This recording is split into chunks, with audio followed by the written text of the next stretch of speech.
코로나19 신규 확진자가 8일 0시 기준으로 1,275명 늘었습니다.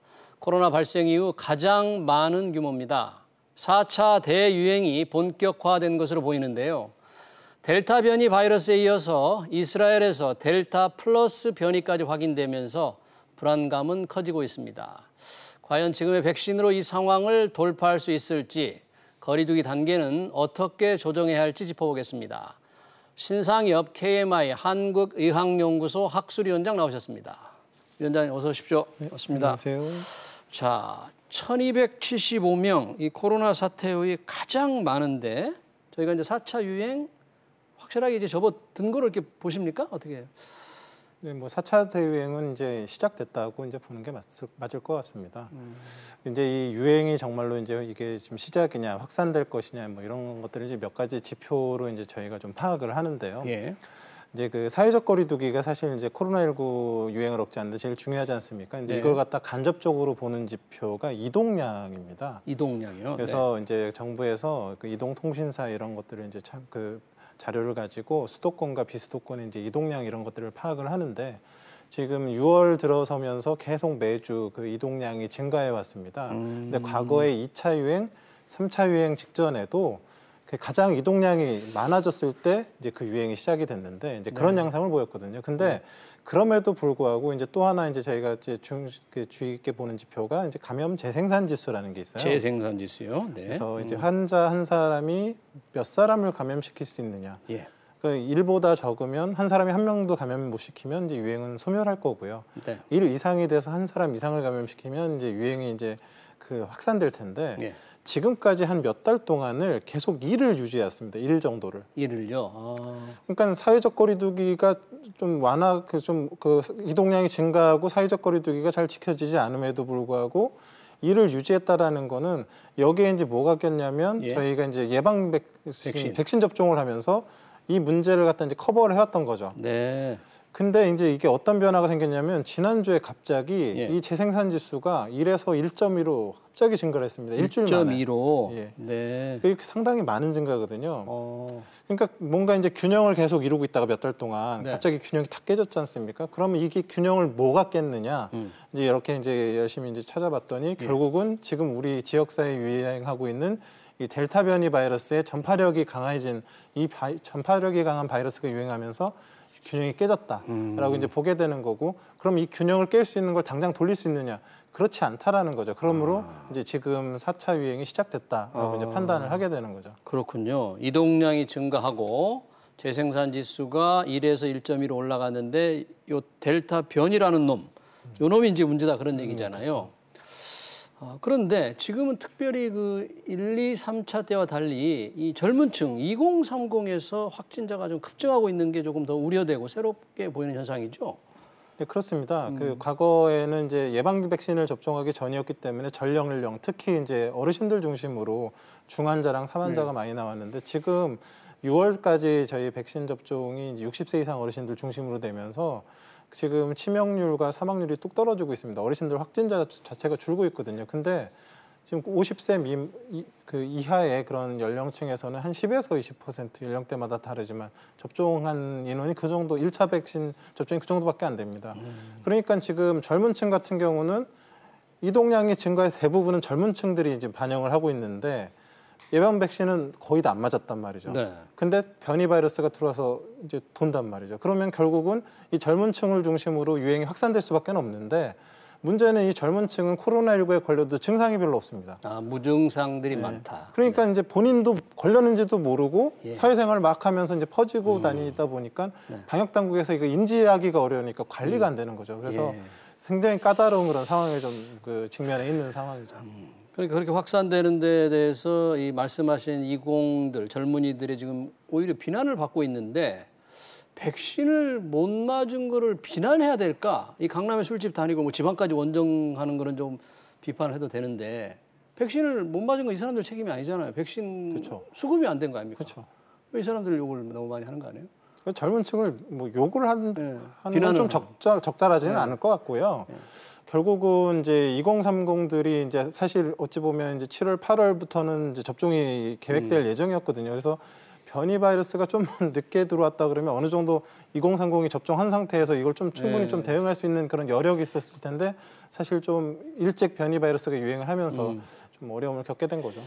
자, 그 문제의 델타 변이 바이러스 어떤 특징이 있습니까? 일반 지금 저희가 얘기하던 그동안에 뭐 일반 바이러스와 갑니까? 비교한다면 어떤 특징이 있는 거예요, 이게? 이제 뭐 중국 우한에서 이제 맨 처음 이제 나타났던 바이러스를 이제 그냥 원조 바이러스라 그런다 그러면요. 그 이후에 이제 변이 바이러스들이 계속 생겨왔습니다. 그래서 과거에는 무슨 영국인이, 남아공인이, 브라질인이 이렇게 나라 이름으로요. 변이의 이름을 붙였었는데 여기 좀 참고로 설명을 해드린다 그러면 이제 얼마 전부터 WHO에서 그리스 알파베타 감마부터 해서 24개 오메가까지 이제 24개의 이제 그리스 알파벳이 있는데 그런 이제 주요 변이들에 대해서 이제 그 알파벳으로 이제 명명을 하기 시작을 했습니다. 지금 감마까지 11개가 있습니다. 지금 변이 바이러스가. 변이 종류가 11개가 있습니다. 그 중에서 이제 나누기를 그 베리언스 오브 인터레스트랑 이제 컨선 해가지고 그냥 관심 갖는 변이가 7개가 있고 지금 우리 이제 지역사회에서 유행하면서 문제가 되는 게 알파, 베타, 감마, 델타까지거든요. 요 4가지를 주요 변이로 해서 이제 WHO에서 관리를 하고 있는데 이 알파 변이는 이제 과거에 많이 알려졌던 영국발 변이입니다. 이 영국발 변이는 기존의 원조 바이러스보다 한 1.5배 정도 이제 감염력이 이제 증가된 그런 특징을 갖고 있고 베타는 이제 남아공 변이라고 해서 이 변이는 그 백신의 효과, 중화항체의 효과를 떨어뜨리는 백신 무력화를 특징을 가지고 있고 감마의 이제 그 브라질 변이는 약간의 뭐 전파력이 증가하는 요 정도. 근데 이제 지금 이제 이슈가 되고 있는 게 델타가 인도발 변이라고 불렀던 그 이제 델타입니다. 근데 이 인도발 변이는 아까 말씀드렸던 영국발 변이가 원조 바이러스 굉장히 이제 전파력이 증가했는데 그 영국발 변이보다도 더 전파력이 증가해서 기존에 이제 그 우한발에 있었던 변이 이전 바이러스보다 최소 2배 이상의 전파력을 가지고 있는 그런 특징을 갖고 있어서 이게 결국은 전파력이 높다라는 거는 상대적으로 유행을 할 수 있는 우세종이 될 수 있는 그런 가장 좋은 조건이기 때문에 전 세계적으로 다 우세종이 돼가고 있는 그런 상황이라고 볼 수 있습니다. 그럼 말씀하신 대로 지금 델타 변이가 전 세계적으로 우세종, 뭐 지배종이 된다는데 우리나라는 그러면 이 검출률이 델타 변이의 검출률이 어느 정도 지금 되나요? 계속 높아지고 있는 거죠? 그렇죠. 이제 계속 그 델타 변이 검출률이 이제 지난주에는 거의 10%를 이제 넘어가고 있는데요. 전수조사를 한 게 아니라 이제 샘플링을 해서 이제 검사를 하고 있는 상황이기 때문에 그걸 이제 추정을 할 수밖에 없는데 실제적으로 말씀드렸지만 아까 그 균형을 깨는데 이제 역할을 했던 걸 보면 델타 변이가 국내에 들어와서 실제적으로 유행을 하면서 전파력이 높게 이제 그 유행을 이끌고 가고 있다라는 것들은 충분히 판단을 할 수 있을 것 같습니다. 그러면 전파력은 델타 변이가 강한데 걸린 사람의 증상도 좀 다릅니까? 일반적이하고? 일반적으로 바이러스가 변이를 한다라는 거는 그 사람 안에서 더 생존을 잘할 수 있게 바뀌는 방향으로 바뀝니다. 그러니까 바이러스는 스스로는 생존이 못하기 때문에 사람의 세포 안에 들어와야 되는데 그럼 세포 안에 잘 감염시킬 수 있는 형태로 전파력을 올리는 방향으로 대부분의 변이가 이제 변동이 되고요. 감염을 시켰는데 숙주인 사람이 죽게 되면 본인도 죽지 않습니까? 그래서 대부분의 변이는 치명률은 떨어뜨리는 방향으로 변화가 됩니다. 숙주와 함께 살기 위해서. 그렇죠. 공존을 오래오래 해야지만 자기도 오래 살기 때문에. 그래서 지금 델타 변이 같은 경우는 뭐 인도에서 약간 이제 연구 결과가 나왔는데 원래 이제 그 코로나의 원래 변이들은 두통, 근육통, 전신 증상들이 굉장히 심했거든요. 근데 이제 지금 델타 변이들은 코 들어오자마자 감염시키면 콧물 좀 나거든요. 목에 들어오자마자 감염시키면 인후통이 생기고 이런 정도의 가벼운 증상을 나타내는 경우들도 굉장히 많이 나타나고 있습니다. 그래서 그 이제 그 깊숙하게 침투해서 증상을 나타내기보다는 보다 이제 그 입구 쪽에서 바로바로 감염돼서 오랜 기간 생존하는 그런 방식의 그런 가능성이 있는데 아직 연구가 충분치는 않지만 그런 형태로 변동이 좀 돼가고 있는 같습니다. 바이러스도 사람처럼 살아야 되기 때문에 사람을 이용해서 그렇게 하는군요. 그런데 오늘 뉴스로 보도가 되고 있는 델타 플러스 변이, 뭐 이스라엘에서 확인됐다는 이건 뭡니까? 어느 정도 지금 확산돼 있는 거예요, 세계적으로? 지금 이제 델타 플러스 변이는 이제 인도에서 이제 처음 이제 확인이 됐고요. 뭐 터키나 지금 이스라엘 몇몇 나라에서 이제 확인이 되고 있는데 지금 델타 변이가 뭐 지금 현존하는 변이 바이러스 중에 가장 전파력이 세다고 말씀을 드렸는데 이 델타 플러스는 여기에 아까 말씀드렸던 베타 그 변이가 그 백신을 회피하는 능력이 가장 강하거든요. 베타 변이의 가장 중요한 변이 부분이 하나가 더 추가가 된 겁니다. 아, 베타 변이에 네. 추가가 된 거다. 그래서 네. 델타 플러스 베타라고 보시면 될 수 있을 정도로. 아, 저희가 델타 플러스 하면 네. 실제 델타 플러스 베타로 봐야 된다 네. 이거죠. 그러니까 뭐 그렇게 표현을 하긴 좀 그렇지만 예. 그 실제적인 변이의 내용이 그렇습니다. 그래서 전파력은 전파력대로 높은데 백신 회피까지 더 할 가능성이 높은 거죠. 베타가 백신 회피를 잘하는 변이였으니까. 그래서 사실 굉장히 좀 우려가 되는 부분들이 좀 있는 거죠. 네. 아직은 뭐 우세종이 된 건 아니고 일부에서 발견되고 있는 수준이지만 이 역시도 전파력이 계속 더 좋은 델타보다 더 좋다 그러면 우세종이 또 되면서 또 유행을 할 수도 있기 때문에. 아직은 델타 플러스 변이는 감염력이라든지 전파력 자체가 아직은 확인된 건 아닌가요? 아직은 이제 최소 델타 정도까지는 될 거라고 판단을 하고 있고요. 더 강해지지 않을까를 이제 우려하고 있는 거죠. 네. 거기에 백신 회피 능력을 갖고 있을 가능성이 높은 변이 부위가 또 더 한 추가하기 때문에 백신 회피도 더 심하게 할 수 있을지 않을까 네. 걱정을 하고 있는 거죠. 또다시 센 놈 같은데 우선 델타 변이가 이제 우리나라에서도 지배종으로 돼갈 가능성이 있다고 말씀을 하셨잖아요. 우리가 이제 백신을 여러 가지 종류를 맞고 있지 않습니까? 아스트라제네카, 화이자, 모더나. 그 예방 효과가 델타 변이에 대한 예방 효과가 백신별로 혹시 차이가 날까요? 지금 이제 그 연구 중입니다. 사실은 이제 연구 중인데 이제 일부 이제 영국과 이스라엘 데이터들이 조금씩 나오고 있는데 네. 그 영국에서 조금 한 몇 주 전에 나왔던 데이터를 보면은 그 기존의 그 바이러스랑 크게 차이는 안 나고 한 5% 정도 지금 떨어지는 걸로 이제 나오거든요. 그래서 화이자가 한 94에서 88로 떨어지고 뭐 아스트라제네카가 64에서 60으로 떨어지고 그런 정도로 나타나고 있는데 최근에 얼마 전에 이제 이스라엘에서 또 이제 최근 자료를 가지고 분석을 해봤더니 델타 변이가 유행을 하니까 그 화이자의 효과가 뭐 94에서 64로 많이 떨어졌다. 뭐 이런 보고들도 나오고 있어서 어느 정도는 기존 백신을 좀 회피하는 능력을 이제 델타 변이가 가지고 있는 걸로 보이고요. 네. 얀센 백신은 사실은 얀센 회사에서 발표한 자료밖에 없기 때문에 이제 공신력이 좀 떨어져서 얀센은? 이제 그걸 이제 네. 참고하기는 좀 어려운데 네. 아무튼 이제 델타 변이 같은 경우는 전파력은 확실히 강해졌고 네.